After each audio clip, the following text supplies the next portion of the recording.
Documentary video edit মোবাইলে এটার part 1 upload করার পরে আপনাদের এত ভালোবাসা দেখে আমি সত্যিই মুগ্ধ হয়েছি। তারই সাথে কমেন্টে শুধু একটাই প্রশ্ন, ভাই পার্ট 2 চাই, পার্ট 2 প্লিজ। কবে ভিডিও আপলোড হবে? পার্ট 2 চাই, পার্ট 2 দেন, পার্ট 2 চাই, তাড়াতাড়ি part 2 part 2 part 2 part 2। So welcome to the documentary video edit in mobile part 2। আজকের এই ভিডিওতে আমরা এই ডকুমেন্টারি এডিট শিখব। 2025 সালের ফেব্রুয়ারি, বাংলাদেশ কাঁপছে এক অর্থনৈতিক কেলেঙ্কারিতে। মোবাইল ফিনান্সিয়াল সার্ভিস নগদের বিরুদ্ধে 2300 কোটি টাকার দুর্নীতির প্রমাণ পেয়েছে দুর্নীতি দমন কমিশন। অতিরিক্ত ই-মানি তৈরি, ভুয়া এজেন্ট এবং অর্থ পাচারের অভিযোগে জড়িত থাকা ডাক বিভাগের উচ্চপদস্থ কর্মকর্তা সহ 24 জনের বিরুদ্ধে মামলা হয়েছে। এই কেলেঙ্কারি দেশের অর্থনীতিকে চরমভাবে প্রশ্নবিদ্ধ করছে।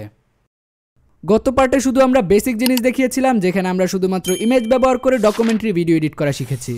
তবে আজকে আমরা অ্যাডভান্সভাবে ডকুমেন্টারি এডিট শিখব, তাও মোবাইল ব্যবহার করে। তারই সাথে গত পার্টটা আপলোড দেওয়ার পরে আপনাদের মধ্যে একটা কমন প্রশ্ন ছিল, সেটা হচ্ছে ডকুমেন্টারি ভিডিওর জন্য কিভাবে স্ক্রিপ্ট লিখতে হয়। তো আজকের এই ভিডিওতে আমরা ভিডিওর স্ক্রিপ্ট লেখা থেকে শুরু করে ভিডিও এডিটিং পর্যন্ত সবকিছু শিখব, তাই স্কিপ না করে ফুল ভিডিওটা দেখুন। ইনস্টাগ্রামে ফ্রিতে ফলো নেওয়ার জন্য আপনারা চলে আসবেন এই ওয়েবসাইটে। এরপর ডান পাশের এই আইকনটার উপরে ক্লিক করে একটা ফেক আইডি দিয়ে আপনারা এখানে লগ ইন করে নেবেন। এর জন্য আগে থেকে একটা ফেক আইডি ক্রিয়েট করে নেবেন ইনস্টাগ্রামের মধ্যে। এরপর সেটার ইউজার নেম এবং পাসওয়ার্ড দিয়ে এখানে সাইন ইন করে নেবেন।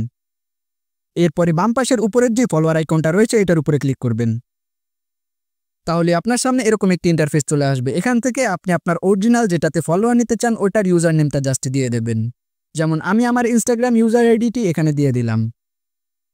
তাহলে আমাদের ইনস্টাগ্রামটা এখানে শো করবে। নিচে আপনি কত ফলোয়ার চান এটা লিখে দিবেন এখানে। যেমন এখানে ডিফল্টে দেওয়া রয়েছে 50, আমি জাস্ট এখানে 150 সেট করে দেবো। এরপরে স্টার্ট অপশনে ক্লিক করব। নিচে একটা টাইম দেওয়া রয়েছে 120 সেকেন্ড, আর আমাদের 150 ফলোয়ার যাওয়া শুরু হয়ে গেছে। দেখতেই পাচ্ছেন আমাদের ইনস্টাগ্রামে ফলোয়ার আসতেছে প্রতি সেকেন্ডে। ওকে, চলুন ফালতু বকবক না করে মেইন পয়েন্টে আসি। আপনারা কিভাবে ডকুমেন্টারি ভিডিওর স্ক্রিপ্ট লিখবেন। এখন আপনারা যদি ইউটিউবে সার্চ দেন how to write script for YouTube video, তাহলে আপনার সামনে অনেক ভিডিও চলে আসবে, যেখানে স্ক্রিপ্ট লেখার জন্য তারা মূলত দুইটা মাধ্যম বলে। প্রথমত হচ্ছে ওয়ার্ড বাই ওয়ার্ড স্ক্রিপ্ট, আর দ্বিতীয়টা হচ্ছে বুলেট পয়েন্ট স্ক্রিপ্ট। স্ক্রিপ্ট নিয়ে আমিও একটা ভিডিও বানিয়েছিলাম, তবে আমার মনে হয় এই সময় দাঁড়িয়ে ওই ভিডিওটা আপনার বেশি একটা কাজে আসবে না। তারপরও ইনফরমেশনের জন্য চাইলে আপনি ওই ভিডিওটা দেখে আসতে পারেন। কিন্তু একটা নর্মাল ভিডিওর স্ক্রিপ্ট এবং একটা ডকুমেন্টারি ভিডিওর স্ক্রিপ্ট দুটোই পুরো আলাদা।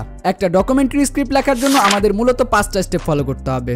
এই 5টা স্টেপ এক্সপ্লেন করার আগে আমরা যে স্ক্রিপ্টটা লিখেছিলাম ওইটা একবার দেখে নেই। 2025 সালের ফেব্রুয়ারি, বাংলাদেশ কাঁপছে এক অর্থনৈতিক কেলেঙ্কারিতে। মোবাইল ফিনান্সিয়াল সার্ভিস নগদের বিরুদ্ধে 2300 কোটি টাকার দুর্নীতির প্রমাণ পেয়েছে দুর্নীতি দমন কমিশন। অতিরিক্ত ই-মানি তৈরি, ভুয়া এজেন্ট এবং অর্থ পাচারের অভিযোগে জড়িত থাকা ডাক বিভাগের উচ্চপদস্থ কর্মকর্তা সহ 24 জনের বিরুদ্ধে মামলা হয়েছে। এই কেলেঙ্কারি দেশের অর্থনীতিকে চরমভাবে প্রশ্নবিদ্ধ করছে। এই স্ক্রিপ্টটা অলরেডি আপনারা ভিডিও শুরুতে দেখে নিয়েছেন। এবার চলুন এই স্ক্রিপ্টের সাথে আমাদের ফর্মুলাটা এক্সপ্লেন করি। ওকে, একটা ডকুমেন্টারি স্ক্রিপ্ট লেখার জন্য আমাদের প্রথম পয়েন্ট হচ্ছে the hook of the incident. ঘটনার মূল রহস্য দিয়ে আমাদের হুকটা শুরু করা। এটা সমস্ত ভিডিওর স্ক্রিপ্ট লেখার জন্য মূল পয়েন্ট হিসেবে কাজ করে। যেমন আমাদের ডকুমেন্টারি স্ক্রিপ্টের হুক ছিল এরকম: 2025 সালের ফেব্রুয়ারি, বাংলাদেশ কাঁপছে এক অর্থনৈতিক কেলেঙ্কারিতে। এই হুকটা শুনলে অনেকেই ভাববে যে বাংলাদেশে আসলে কি হচ্ছে বা কি অর্থনৈতিক কেলেঙ্কারি শুরু হলো। হুক শেষ হওয়ার পরে আমাদের সেকেন্ড পয়েন্ট যেটা আসে সেটা হচ্ছে ক্যারেক্টার ইন্ট্রোডাকশন, যেখানে আমরা ঘটনার সাথে জড়িত যে সকল ক্যারেক্টার থাকবে তাদেরকে এক্সপ্লেন করব অথবা ইন্ট্রোডাক্ট করব। যেহেতু আমাদের স্ক্রিপ্টটা হচ্ছে নগদের অর্থনৈতিক কেলেঙ্কারি নিয়ে, তাই আমাদের সেকেন্ড পয়েন্ট হবে কিছুটা এরকম: এই ঘটনায় জড়িত ডাক বিভাগের উচ্চপদস্থ কর্মকর্তারা, কিছু প্রভাবশালী রাজনৈতিক লোক আর এমন কিছু এজেন্ট যারা কখনো বাস্তবে ছিলই না, কিন্তু এদের ফাঁকে ছিলেন আনোয়ার, একজন রিকশাওয়ালা, যার সারা জীবনের জমানো টাকা আটকে গেছে ওই অ্যাকাউন্টে। ওকে, আমাদের সেকেন্ড ফর্মুলা অনুযায়ী ক্যারেক্টার ইন্ট্রোডাকশন শেষ। এখন অনেকেই বলতে পারেন তাহলে এই স্ক্রিপ্টটা আমরা কেন আমাদের এডিটিং ভিডিওতে ইউজ করিনি। আসলে এটা যদি ইউজ করতাম তাহলে আমাদের ভিডিওটা 1.5 থেকে 2 মিনিটের হয়ে যেত, যেটার এডিটিং টিউটোরিয়াল দেওয়া আমার পক্ষে এই মুহূর্তে ইম্পসিবল। যদিও দিতে চাইতাম তাহলে ওই ভিডিওটার লেন্থ হয়ে যেত 1 থেকে 1.5 ঘন্টা। কিন্তু আপনারা তো 1 থেকে 1.5 ঘন্টার ভিডিও দেখতেন না, যার ফলে আমার অডিয়েন্স রিটেনশন ডাউন হয়ে যেত এবং আমার ভিডিওটায় ভিউজই আসতো না। যার ফলে আমি ইচ্ছা করেই এই স্ক্রিপ্টটা এতটা ছোট রেখেছি। তবে আপনারা যদি এই ভিডিওতে ভালো পরিমাণ সাপোর্ট দেখান তাহলে আমি আরো লং ভিডিও আনার চেষ্টা করব।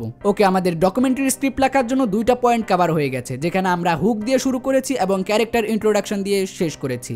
ওকে, এবার হচ্ছে আমাদের third point, the root of the events, ঘটনার মূল। এবার হচ্ছে আমরা আমাদের মূল ঘটনাটা এক্সপ্লেন করব। এখন আমাদের মূল ঘটনা কিছুটা এরকম: বিশেষজ্ঞদের মতে এই দুর্নীতি শুরু হয়েছিল বছরের পর বছর জমে থাকা আউটহেন ইমানি সিস্টেম থেকে। ভুয়া এজেন্ট তৈরি করে নিজেরাই ঘুরিয়ে নিত বড় অঙ্কের টাকা কোনো প্রকার রেকর্ড ছাড়াই। ওকে, আমাদের থার্ড স্টেপ কমপ্লিট, যেখানে দর্শক পুরো কাহিনীটাকে ভালোভাবে বুঝতে পেরেছে, অর্থাৎ মূল কাহিনীটাকে। ওকে, এরপরই হচ্ছে আমাদের 4 number point, the big reveal. এই পয়েন্টে এসে আমরা পুরো স্ক্রিপ্টে একটা ক্লাইম্যাক্স নিয়ে আসবো। এই পয়েন্টে এসে আমরা এমন কিছু তথ্য শেয়ার করব যেটা কখনো দর্শক এক্সপেক্টই করেনি। ওকে, ধরুন আমাদের স্টোরিতে যদি ক্লাইম্যাক্স অ্যাড করি তাহলে এটা কিছুটা এরকম লাগবে। একজন অভ্যন্তরীণ কর্মচারীর ফাঁস করা নথির পরে শুরু হয় তদন্ত, আর তাতেই বেরিয়ে আসে সব ভয়াবহ তথ্য। 24 জনের নাম সহ বিশাল অঙ্কের লেনদেনের প্রমাণ। দেশের আর্থিক ব্যবস্থা রীতিমতো ভূমিকম্প। যখনই আমরা এই ক্লাইম্যাক্সটা স্ক্রিপ্টে অ্যাড করব তখনই দর্শকের মনে কিছু প্রশ্ন লাড়া দেবে। আসলে এই নথিগুলো ফাঁস করলো কে? আর যে 24 জন গ্রেফতার হয়েছে তারা আসলে কারা? এরপর তার মাথায় আরো হাজার হাজার প্রশ্ন ঘুরতে থাকবে, যার ফলে এই ভিডিওটা দেখতে সে বাধ্য হবে। কিন্তু এরপরই আমরা আমাদের 5 নাম্বার পয়েন্টটা এর সাথে কভার করে দেব, দ্য আফটারম্যাথ অফ রিফ্লেকশন। শেষে কি হলো? আমরা ভিডিওটা হুক দিয়ে শুরু করেছি এবং ক্লাইম্যাক্স পর্যন্ত আস্তে আস্তে দর্শকের মনে হাজার হাজার প্রশ্নের জন্ম দিয়ে দিয়েছি। এবার হচ্ছে এগুলোকে সুন্দরভাবে শেষ করা, যেটা আমরা এইভাবে করতে পারি। এই মামলার রেশ এখনো চলছে। কিছু কর্মকর্তাকে সাসপেন্ড করা হয়েছে এবং কিছু বিদেশে পালিয়ে গেছে, কিন্তু প্রশ্ন একটা থেকেই যায়, এই টাকার হিসাব কি আদৌ পাওয়া যাবে? আর সবচেয়ে বড় প্রশ্ন, সেই রিকশাওয়ালা আনোয়ার কি আবারও নগদের মতো কাউকে বিশ্বাস করে তার সারা জীবনের সঞ্চয় কারো কাছে জমা রাখবে? ওকে, এই টেকনিকটা অ্যাপ্লাই করে আমরা আমাদের ডকুমেন্টারি ভিডিও স্ক্রিপ্ট খুব সহজেই লিখতে পারি। আর হ্যাঁ, আপনাদের সুবিধার জন্য এই টেকনিকগুলো আমি একটি পিডিএফ এ সেভ করে আমার টেলিগ্রামে দিয়ে দেবো। ওখান থেকে আপনি খুব সহজেই এই টেকনিকগুলো ভালোভাবে দেখে নিতে পারেন। ওকে, আশা করি বুঝতে পেরেছেন কিভাবে আপনারা স্ক্রিপ্ট লিখবেন। আর এই স্ক্রিপ্টের মধ্যে আমরা যে পয়েন্টগুলো কভার করেছি বা যে জিনিসগুলো বলেছি ওগুলো রিসার্চ করার জন্য আমি ব্যবহার করি পারপ্লেক্সিটি এবং চ্যাটজিপিটি। তাছাড়া আপনারা যদি রিসার্চ নিয়ে ইন ডিটেলস ভিডিও চান তাহলে অবশ্যই কমেন্ট করে জানাতে পারেন। ওকে, চলুন এবার তাহলে এডিটিং এর দিকে যাওয়া যাক। আমরা আমাদের এই ভিডিওটা এডিট করতে যতগুলো ইফেক্ট ব্যবহার করেছি আমরা একে একে সবগুলো ইফেক্ট ব্রেকডাউন করব।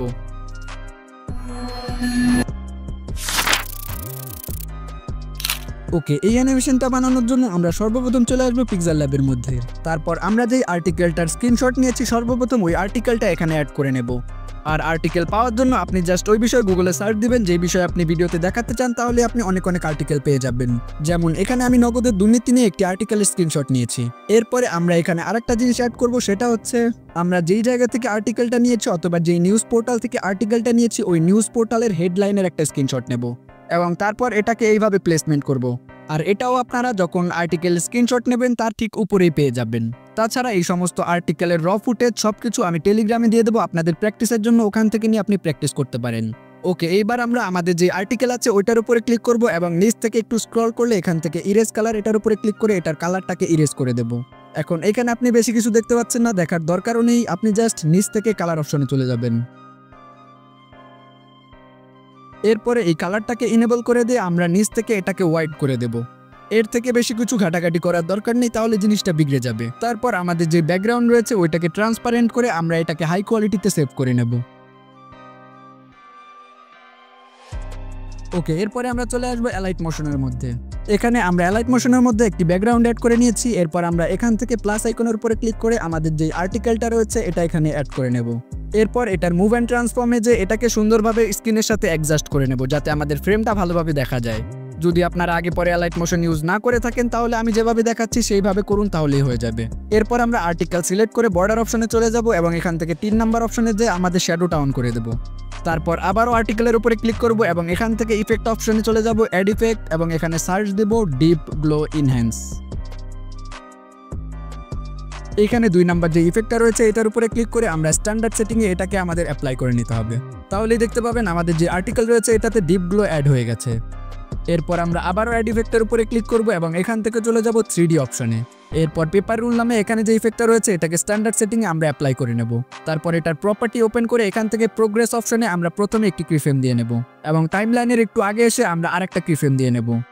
এরপর প্রথম কিফ্রেমে এসে এটাকে আমরা ততক্ষণ পর্যন্ত বাড়াতে থাকবো যতক্ষণ না এটা স্ক্রিনের বাইরে চলে যায়, আর দ্বিতীয় কিফ্রেমে এসে আমরা ততক্ষণ পর্যন্ত কমাবো যতক্ষণ না এটা স্ক্রিনের সাথে অ্যাডজাস্ট হয়ে যায়। এরপর আমাদের যে রিডিউস রয়েছে এটাকে আমরা একটু কম করে দেবো, তাহলে আমাদের রুল ইফেক্টটা আরো বেশি সুন্দর লাগবে, মানে পুরোপুরি পেপার ফিল দেবে। ওকে, সবগুলো জিনিস কমপ্লিট হলে আমাদের এরকম একটি অ্যানিমেশন তৈরি হয়ে যাবে।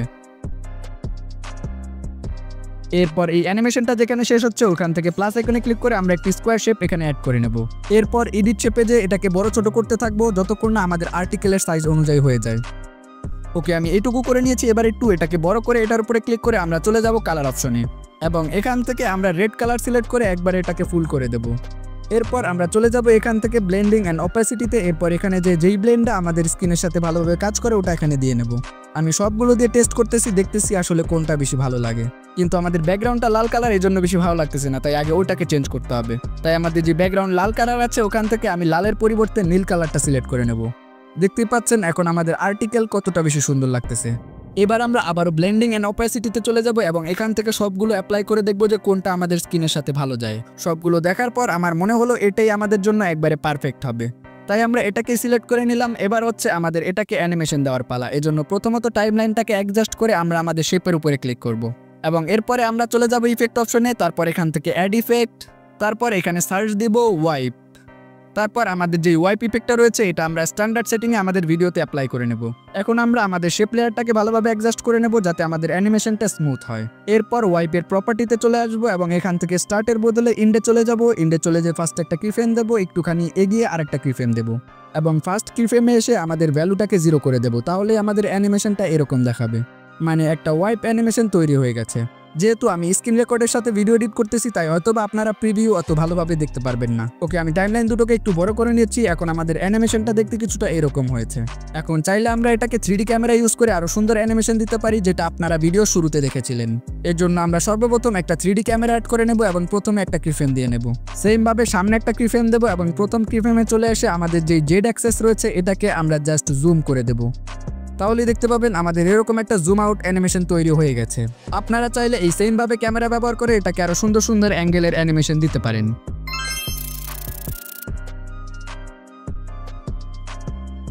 এরকম সিনেম্যাটিক ইফেক্ট বানানোর জন্য আমরা সর্বপ্রথম আমাদের ফুটেজটাকে অ্যালাইট মোশনের ভিতরে ইম্পোর্ট করে নিয়েছি। আর এরকম ফুটেজ আপনি পিক্সাবে, পিক্সেলসের মতো ওয়েবসাইটে পেয়ে যাবেন। ওকে, এখানে অ্যাড করার পরে আমরা যেটা করব, আমরা সর্বপ্রথম এটার উপরে ক্লিক করে নেব। তারপর এখান থেকে প্রসিডিউরাল এই অপশনটার উপরে ক্লিক করব।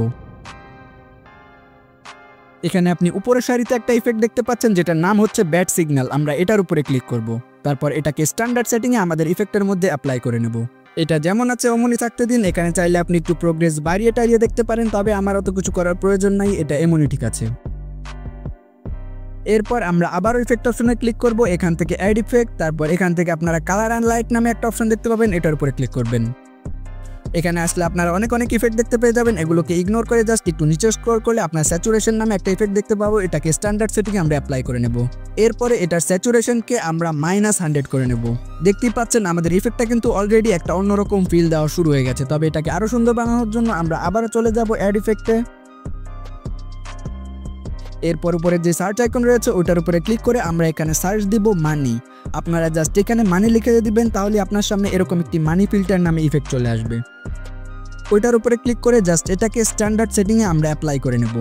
তাহলেই দেখতে পাবেন আমাদের ফ্রেম কিছুটা এরকম হয়ে গেছে। এখান থেকে আপনি ফ্রিকোয়েন্স, ব্যালেন্স এগুলো অ্যাডজাস্ট করলেই আপনি একটি ভালো রেজাল্ট পেয়ে যাবেন।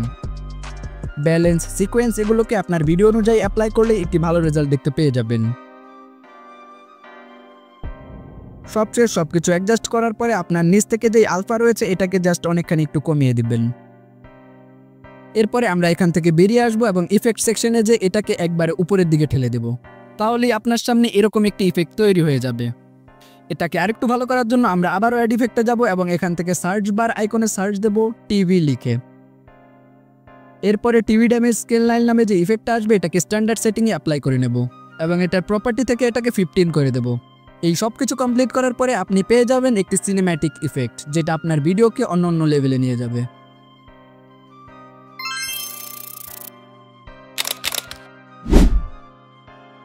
ওকে, এরকম ডকুমেন্টারি টেক্সট ইফেক্ট বানানোর জন্য আমরা সর্বপ্রথম আমাদের ব্যাকগ্রাউন্ডটাকে ইম্পোর্ট করে নেব, যেটা অলরেডি আমরা কিছুক্ষণ আগে বানিয়েছি। এরপরে আমরা যেটা করব সেটা হচ্ছে এখান থেকে প্লাস আইকনে ক্লিক করব। তারপর নিচ থেকে টেক্সট অপশনে ক্লিক করে এখান থেকে আমরা যেই ওয়ার্ডটা লিখতে চাই এখানে এটা লিখে দেব। যেমন আমি লিখলাম ডকুমেন্টারি। এরপরে আমরা এটার একটা ফন্ট অ্যাড করে নেব। ফন্ট অ্যাড করার জন্য উপরের এই আইকনে ক্লিক করে আমরা এখান থেকে ফন্ট অ্যাড করে নেব। আমি যে ফন্টটা ইউজ করতেছি এটা হচ্ছে হেডলাইন বাংলা, যেটা আমি আপনাদেরকে টেলিগ্রামে দিয়ে দেব। তারপর এটার কালার করে দেব হোয়াইট এবং এটাকে সুন্দর মতো আমাদের স্ক্রিনে প্লেসমেন্ট করে দেব। এরপরে আমরা টেক্সট লেয়ারের উপরে ক্লিক করব এবং এখান থেকে ইফেক্ট অপশনে চলে যেয়ে অ্যাড ইফেক্টে ক্লিক করব। এরপরে আমরা যে ডিপ গ্লো ইনহ্যান্স আছে ওইটা এখানে অ্যাপ্লাই করে দেব। আবারও টেক্সটের উপরে ক্লিক করব, মুভ অ্যান্ড ট্রান্সফর্মে চলে যাব এবং প্রথমে একটা কিফ্রেম দেব। এর ঠিক 25 ফ্রেম পরে আমরা আরেকটা কিফ্রেম দেব এবং প্রথম কিফ্রেমে এসে আমরা এটাকে জাস্ট একটু ড্র্যাগ অ্যান্ড ড্রপ করে নিচের দিকে ঠেলে দেব। বেশি না, আপনারা অল্প একটু নিচের দিকে নেবেন। তারপর আমাদের টাইমলাইনটাকে মাঝখানে নিয়ে আসবো এবং এই পাশ থেকে গ্রাফ অপশনে ক্লিক করে এরকম একটি গ্রাফ বানিয়ে নেব। এরপর আমরা চলে যাব ব্লেন্ডিং অ্যান্ড অপাসিটিতে এবং প্রথমে একটা কিফ্রেম দেব এবং দ্বিতীয় কিফ্রেমে ওই জায়গায় আরেকটা কিফ্রেম দেব। তারপর প্রথম কিফ্রেমে এসে আমাদের অপাসিটি 0 করে দেব। তাহলে আমাদের সামনে এরকম একটি অ্যানিমেশন তৈরি হয়ে যাবে। এই সেমভাবে আমরা সবগুলো টেক্সটকে এরকমভাবে অ্যানিমেট করে নেব। সবগুলো অ্যানিমেট হয়ে গেলে আমরা এরকম একটি অ্যানিমেশন পাবো। ওকে, আশা করি বুঝতে পেরেছেন আপনারা কিভাবে একটি সুন্দর ডকুমেন্টারি ভিডিও বানাবেন। আজকের এই ভিডিওতে আমি যে ম্যাটেরিয়ালগুলো ইউজ করেছি সবগুলো আপনি আমাদের টেলিগ্রাম চ্যানেলে পেয়ে যাবেন। তাছাড়া আপনারা যদি এই ভিডিওর পার্ট 3 চান তাও কমেন্ট করে জানাবেন, যেখানে আমি আপনাদেরকে ডকুমেন্টারি ভিডিও এডিটের আরো কিছু অ্যাডভান্স জিনিস শেখাবো। আর আপনি যদি এই ভিডিওটা এই পর্যন্ত দেখে থাকেন তাহলে অবশ্যই কমেন্ট করবেন গ্রো লাইক প্রো ওপি। তাহলে আমি বুঝবো আপনি এই পর্যন্ত ভিডিওটা দেখেছেন এবং আপনার জন্য টেলিগ্রামে একটা গিফট রেডি করা আছে। আর আপনারা যদি জানতে চান কিভাবে আপনারা শর্ট ভিডিও ভাইরাল করবেন তাহলে আমাদের এই ভিডিওটি দেখে আসুন। দেখা হচ্ছে এইখানে।